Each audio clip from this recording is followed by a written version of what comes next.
bienvenue sur Plume à Papote.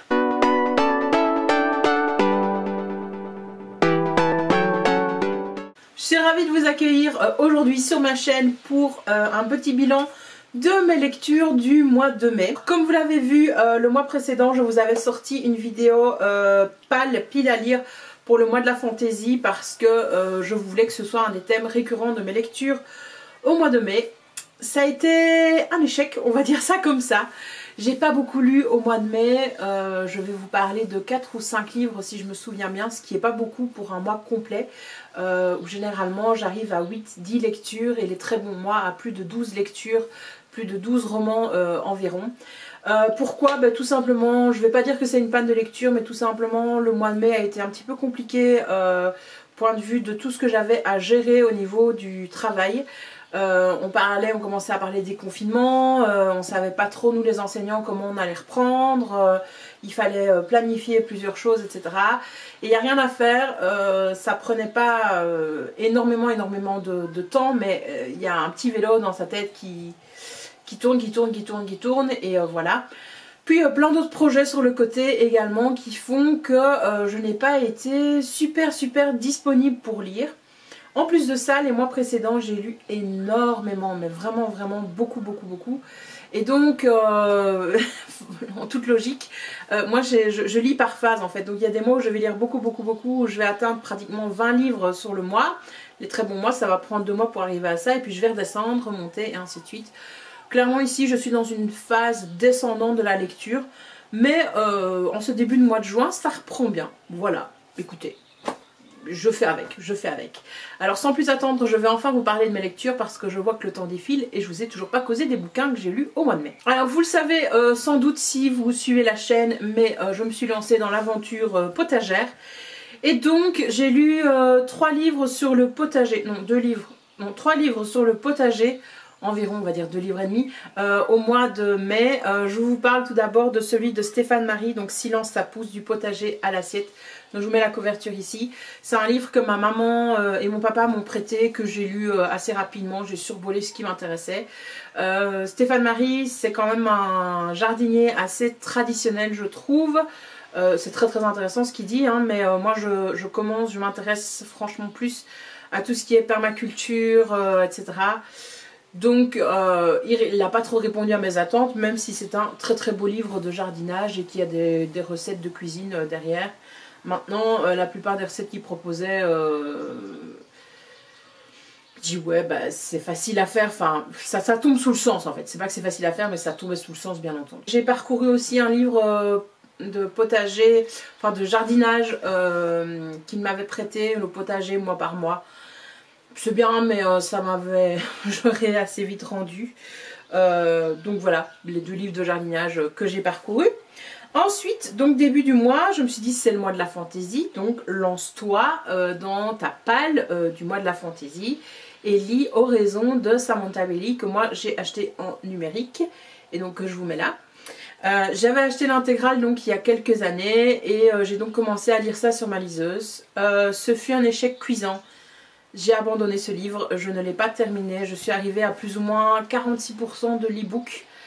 Alors le livre n'est pas mauvais, la plume de Samantha Bailey n'est pas mauvaise, loin de là, mais c'était juste pas le bon moment et c'est pas le bon livre pour moi très clairement.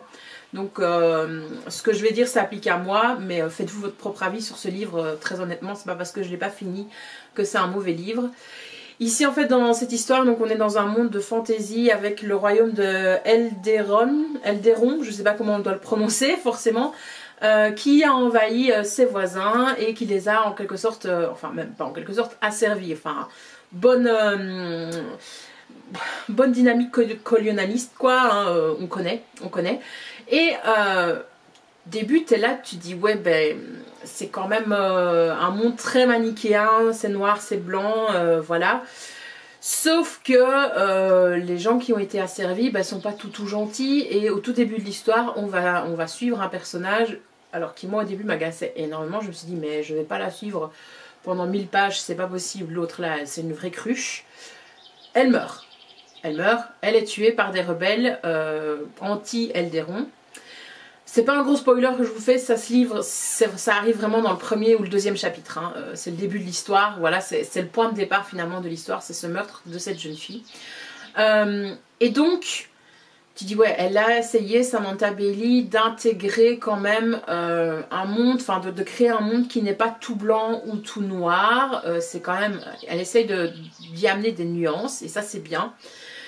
Et donc, comme cette jeune fille meurt, ces deux sœurs, qui sont très différentes et qui ont des destinées très différentes, vont partir à la recherche de la vérité, de ce qui s'est passé, et s'engager en fait dans la guerre d'Elderon contre un troisième intervenant, parce qu'il y a les terres rouges qui n'ont pas encore été conquises par Elderon. Et alors au début, le royaume d'Elderon s'amène et dit « Non mais nous on est gentils, on est sympas, on vous respecte », pour finalement se lancer dans une guerre. Et donc on va suivre un peu les oppositions, les tenants et les aboutissants de cette guerre. C'est pas très bien résumé ce que j'ai fait, je suis désolée. Le livre m'a pas passionné. Mais donc voilà, dans les faiblesses du livre, c'est qu'on sent que Samantha Bailey a voulu lui donner une dimension assez intéressante et aborder des thèmes vraiment intéressants sans qu'on fasse référence à notre univers à nous et à la colonisation, etc. et faire réfléchir le lecteur. Mais c'est fait de manière un petit peu grossière, j'ai trouvé. Hein. De deux, je ne me suis pas du tout attachée aux personnages, je les ai trouvés absolument barbants. Voilà, pas niais, mais j'ai pas le bon mot, mais un peu transparent. Voilà, il manquait en substance ces personnages. Et troisièmement, j'ai trouvé qu'elle... Oh là, il n'y a plus de lumière. Et troisièmement, j'ai trouvé qu'elle nous en dévoilait trop. Nous, en tant que lecteurs, en fait, on est totalement omniscient. On sait tout ce qui se passe et on comprend assez vite que tel personnage va nous emmener à tel endroit, que tel personnage va trahir, que tel personnage manipule dans les ombres, et ainsi de suite, et ainsi de suite. Et on en sait trop et ça nous donne pas de surprise. Et donc voilà, je me suis désintéressée du livre et de ses enjeux, même s'il y a tout un univers qui est créé autour des croyances dans ce monde. C'est de la fantaisie un peu religieuse, je vais appeler ça comme ça, parce qu'il y a vraiment des croyances très très fortes et toute une philosophie qui est développée dans cet univers. Voilà. Pourquoi est-ce que ça m'a pas plu? Pas du tout parce que c'est mauvais comme bouquin, c'est une très belle porte d'entrée d'ailleurs dans la fantaisie, mais je pense que je suis une lectrice un petit peu trop avancée en fantaisie, si ça se dit, et c'est pas pour vouloir me la péter ou quoi, mais voilà, je lis de la fantaisie depuis des années, et donc je vois les défauts de ce monde-là, je vais dire, de cet univers-là, et ce qui m'a pas nécessairement attiré, c'est les personnages. Voilà, il n'y a pas eu d'enjeu pour moi, quoi. Il n'y a vraiment eu aucun enjeu, et c'est pour ça que je me suis arrêtée. Au final, je me suis dit, je suis à 46% de la lecture, je m'étais dit que j'irais jusqu'au bout de la première partie, puisque là j'ai l'intégrale, j'ai même pas été jusque là. Je pense que Samantha Bailey, c'est vraiment une auteure à découvrir. Elle a une belle plume, c'est assez fluide, etc. Mais c'est une auteure jeunesse, je pense, plus young adulte. Et le young adulte, moi, j'aime pas. Tout simplement, c'est pas pour moi. Sauf à de très très très rares exceptions, et j'avais espéré que Samantha Bailey soit une de ces rares exceptions, et ça l'a pas fait pour moi. Alors je vais pas dire que je vais lire d'autres de ses bouquins pour me faire une autre opinion d'elle, parce que je pense que c'est une auteure très chouette, de ce qu'on voit sur les réseaux sociaux, de ce que j'ai pu lire d'elle jusqu'à présent. Mais les livres qu'elle a sortis, les autres livres, elle est plutôt dans du contemporain young adult. Je sais que ça va pas me plaire, donc je vais pas aller lire ces bouquins-là pour faire une critique négative et dire j'ai pas aimé, alors que je savais pertinemment bien dès le départ que je n'allais pas aimer, que ce livre n'était pas pour moi. Oraison, j'y ai cru, hein. Mais voilà, c'est les défauts que j'ai relevés dans Oraison, c'est vraiment les défauts d'un premier bouquin, d'un premier roman. Et je suis quasi sûre que ce livre-là, qui a été écrit il y a 10 ans, qui a été publié il y a 10 ans, c'est le premier de Samantha Bailey. Donc elle a pu que s'améliorer depuis, donc n'hésitez pas à aller la découvrir. Alors, toujours dans la fantaisie, j'ai lu Les Lames du Cardinal, le tome 1 donc de la saga Les Lames du Cardinal. Donc la saga s'appelle Les Lames du Cardinal et le tome 1 s'appelle Les Lames du Cardinal. Je pense que Pierre Pével, qui est l'auteur, n'avait pas capté qu'il allait faire plusieurs tomes. Voilà. Je l'ai lu en livre audio parce que je l'avais reçu gratuitement pendant le confinement avec une des actions qui avait eu lieu. Je ne sais plus laquelle, non, je ne sais plus quelle maison d'édition a offert ça. Mais donc, en livre audio, tout d'abord, j'ai particulièrement aimé la voix du narrateur. Ça passait bien, il faisait très très bien les accents, il y avait plusieurs accents, plusieurs personnages, on les reconnaissait bien à la voix. Par rapport aux Lames du Cardinal, donc j'ai été assez étonnée quand j'ai commencé la lecture parce qu'il était renseigné comme roman fantasy sur Livre Addict. Et c'est un roman historique avec un élément de fantasy mais de fantastique. On réécrit l'histoire. Donc ça se passe à la cour de Louis XIV, en tout cas à l'époque de Louis XIV, puisque les Lames du Cardinal, ce sont les lames de Richelieu, une garde des soldats que Richelieu va envoyer pour réussir telle ou telle mission. Je suis désolée pour la lumière, hein, mais j'ai un spot qui s'éteint et qui s'allume, il faiblit un petit peu. Et donc, Richelieu a recours à ces lames dans des cas un petit peu délicats, dans des histoires un petit peu délicates. Et ici, on va suivre la reformation de ces lames qui avait été dissoute. Alors, ce qui change dans cet univers-là, donc pourquoi est-ce que c'est pas un roman historique? Parce que Pierre Pével a introduit des dragons. Donc ça vous fait très certainement penser à la saga Téméraire que je suis aussi en train de lire. Et que j'ai pas lu hein, ce mois-ci alors que je voulais le lire. Mais après les Lames du Cardinal, je me dis dragon plus dragon, à un moment donné, faut faire une pause, quoi, je vais tout confondre. Donc voilà, c'est un petit peu la même idée. Si vous avez lu Téméraire de Naomi Novek, c'est celle qui l'a écrit, oui c'est ça. Il y a de fortes chances que les Lames du Cardinal va vous plaire. Par rapport à cette lecture, je n'ai eu à nouveau aucun enjeu, enfin je ne me sentais pas du tout concernée par cette lecture. Je l'écoutais, mais j'étais là, oui, pas du tout passionnée. Voilà, vers la fin, il y a plus d'action, on connaît un petit peu plus les personnages, mais pendant toute la partie du livre, toutes les premières parties du livre, moi j'étais là, à qui est-ce que je suis censée m'attacher? Je n'arrivais pas à comprendre qui était le personnage principal finalement, qui était le héros, qui était l'anti-héros. Il y a une telle multitude de personnages qui sont introduits, comme souvent dans la fantasy, mais là, il n'y en avait aucun qui me plaisait, quoi. Il n'y en avait aucun auquel je m'identifiais ou quoi, et auquel je m'attachais tout simplement. Donc j'ai eu beaucoup de mal avec cette saga, et puis à un moment donné, je crois que j'en ai parlé d'ailleurs sur Instagram, j'étais en voiture donc pour aller au travail, et puis dans ce groupe des Lames du Cardinal, il y a une femme, Agnès, alors qu'on nous décrit en long et en large, on nous décrit ses tenues en long et en large, ce qu'on ne fait pas avec les autres personnages qui sont des personnages masculins en priorité. Or cette femme fait partie de la même troupe de soldats, donc ça commence déjà un petit peu à t'agacer, quoi. Et puis à un moment donné, Agnès, vers la fin, l'histoire se retrouve en mauvaise posture, par son choix, c'est un choix calculé, c'est un risque calculé qu'elle a pris, et elle doit s'évader elle doit se débarrasser de 2 geôliers. Ces 2 geôliers sont pas commodes, on décrit la situation, etc. Et moi j'étais un petit peu en haleine, quoi. J'attendais de savoir la suite hein, pendant que je conduisais. Et là, le récit se coupe, la narration se coupe, et on nous fait une ellipse temporelle de fou malade pour venir nous dire que les 2 geôliers se sont retrouvés avec une aiguille à chapeau, une aiguille à tricot dans le crâne, quoi, et dans la nuque, et donc ils sont morts. Je dis, mais nous la bataille, mec, décris-nous tout ça, qu'est-ce qui se passe? Enfin, j'étais extrêmement frustrée, d'autant plus que 5 minutes plus tard, on suit un autre personnage qui était vachement sulfureux tout au long du texte, tout au long du roman. Et là,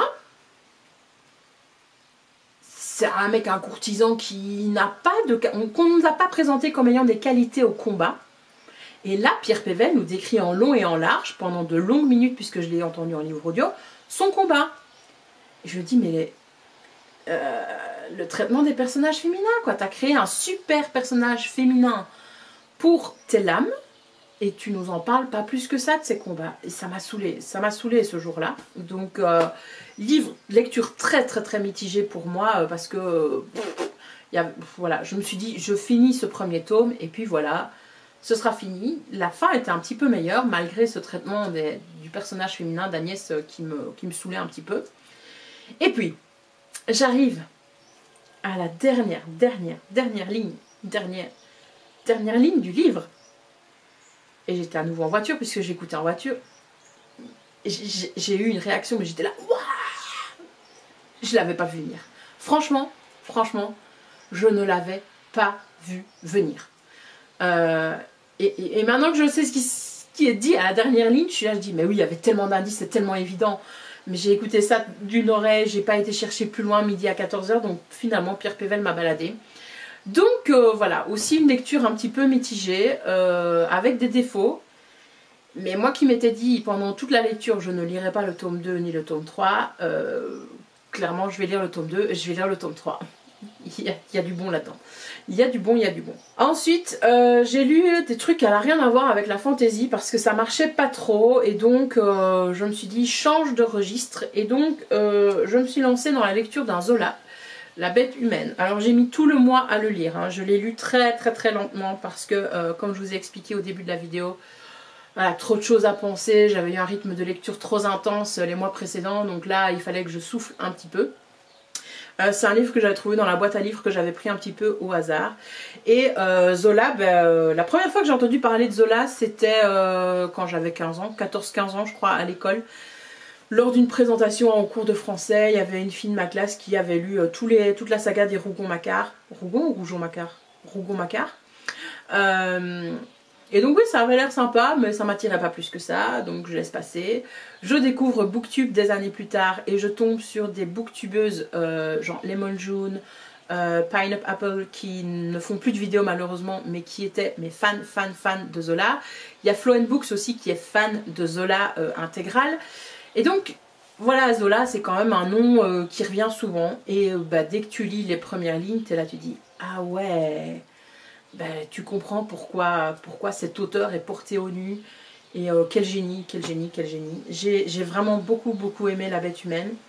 Alors, les classiques, souvent, ça fait un petit peu peur de se lancer là-dedans. On se dit non, mais ça va être un langage trop soutenu, ça va être trop compliqué, ça va être des thèmes trop chiants. Non, non, clairement, La Bête Humaine... tu peux faire des liens avec ce qui s'est passé, le coronavirus, quoi, hein, et la crise du coronavirus. Clairement, il y a quelque chose, c'est universel. Il y a des liens à en tirer, il y a des choses à en tirer. Voilà, c'est universel. Où que tu sois, qui que tu sois, tu vas te retrouver dans ce roman. C'était pas le plus joyeux. Clairement, c'est pas au bonheur des dames hein, qu'on m'a conseillé fortement. Pas du tout. Mais voilà. J'ai vraiment adoré et donc là-dessus je me suis acheté en occasion 10 romans de Zola dans une très belle édition. Je vais vous les montrer. Oui, c'est une édition, les vieilles éditions brochées comme ça, etc. Donc j'en avais 10 sur Vinted, ils étaient en vente sur Vinted, le tome me revient à 2,70 €. Donc je vais me faire un plaisir de lire ceci pendant mon été et puis à l'automne aussi, petit morceau par petit morceau. Je dis pas que je vais lire toute la saga des Rougon-Macquart, mais peut-être qu'à la fin de ma vie, j'aurai le plaisir de dire j'ai lu tout Zola. On verra bien, on verra bien. Mais donc c'est un auteur que je vous recommande, peu importe votre âge. Voilà. Et ce qui me surprend très souvent quand je lis des auteurs classiques, c'est qu'on dit ah ça va être très prude, etc. Et non en fait, c'est pas parce que ils ont écrit il y a très longtemps qu'ils sont nécessairement sexistes, qui sont nécessairement racistes ou quoi. Enfin voilà, il y a quand même parfois... parfois tu es obligé quand tu lis des auteurs classiques de remettre l'œuvre en contexte et de dire ouais c'était comme ça qu'on pensait à l'époque, etc. C'est pour ça, même si maintenant ça passerait plus. Dans La Bête Humaine, il n'y a pas grand chose à remettre en contexte. Franchement, t'es là tu dis oui, non, c'est universel. C'est universel, très honnêtement. Ensuite, le dernier livre que j'ai lu... Non, j'en ai encore... je sais pas si je vous parle du dernier ou pas. On va voir le temps là de la vidéo. Un autre livre que j'ai lu au mois de mai, c'est L'Oiseau Captif de Jasmine Darznik. Oui, elle est anglaise, je crois, enfin anglophone. Donc, ce livre, je n'avais aucune idée que je l'avais acheté. Je l'avais totalement oublié. Et puis je parcours ma liseuse et je vois un oiseau sur la couverture. Et pour le loup-garou littéraire, il y a une des thématiques comme ça, lire un livre avec un oiseau sur la couverture ou un truc dans le genre. Bon l'oiseau captif, voilà. Alors l'oiseau captif, c'est la biographie d'une poétesse iranienne. Je ne sais pas prononcer son nom et je m'en excuse, je n'ai pas été vérifier la prononciation. Moi j'ai envie de la prononcer à l'anglaise, donc un truc genre Foro, mais c'est sûrement pas ça. Farrokhzad. Si quelqu'un sait me dire comment ça se prononce, merci s'il vous plaît. Et donc c'est une jeune femme qu'on suit au début qui a grandi à Téhéran dans les années 30 et qui va devenir poétesse et qui va être une figure de la culture en Iran. J'ai adoré ce livre, même si je l'ai lu très lentement, qu'il y a des choses qui m'ont... Enfin, la lecture, je l'ai lu lentement parce que la lecture est dure. Il y a des choses qu'elle va vivre en tant que femme dans la société iranienne qui sont tout simplement dures à lire, mais c'était très très intéressant. Je pense qu'on ne connaît pas assez la culture iranienne, qu'elle n'est pas assez mise en valeur, que l'image qu'on se fait de l'Iran et de Téhéran, c'est malheureux à dire, hein, mais c'est des terroristes, c'est des gens arriérés, etc. Alors que pas du tout. Il y a un foisonnement d'idées, il y a un foisonnement culturel là-bas.